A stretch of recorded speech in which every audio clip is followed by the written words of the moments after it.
There was children in this movie theater that I was watching this movie, and I wonder if they was just telling their parents, "Hey, I saw this trailer with these kids were all running and playing, and I think we should see this movie." And they convinced the parent to see the movie, and the parents like, it can't be that bad. It's just kids running and playing. Well, I thought it might be a problem that these kids are very noisy in this movie theater that I was in, and then the horror came in, and these kids were quiet like a pin drop.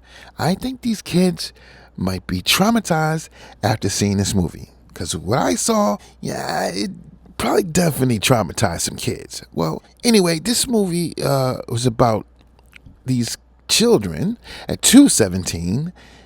They just left their house at once and disappeared. No one can find these kids, not the police, not the neighbors. No one can find these kids. These kids are missing. What these kids have in common is they all have the same teacher and in the same classroom. There's one kid that actually survived, and people are angry. People are upset. People are blaming the teacher. She must have had something to do with this because it's just her classroom.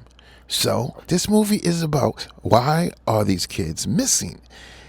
Where are these kids? The big reveal of what happened to these kids, I think is brilliant. The script for Weapons was a spark between a Hollywood bidding war. Ultimately, it got sold to New Line Cinema, and with Kreger winning the contract for director, I can see why they fought for the script. And it was supposed to be Pedro Pascal playing the lead, Josh Brolin's character, but due to schedule conflict, he wasn't able to perform. And I'm so glad I didn't see Pedro Pascal in this movie, because I'm tired of seeing Pedro Pascal in every movie that I watched this year. And the guy needs to go on vacation.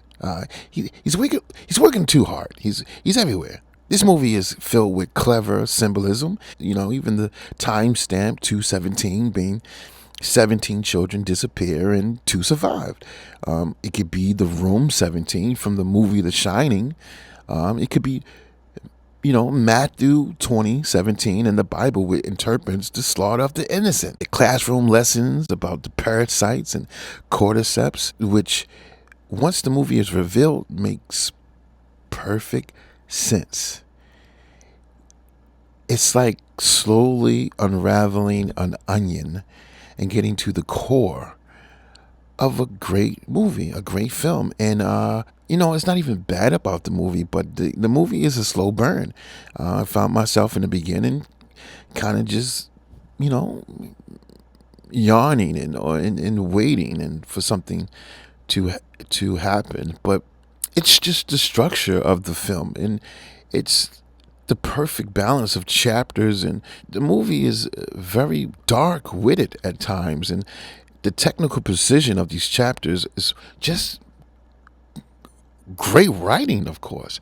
It feels like someone randomly got some junkie and paid him $20 to be in this movie, because this actor is very believable as a junkie. Josh Brolin is another standout as well. And usually child actors aren't that believable due to their immature experiences, but this child actor in this movie seems well seasoned. This movie is a novelistic segment narrative structure where each chapter follows a new protagonist, and which each layer, like I said, peels like an onion. And I can predict movies.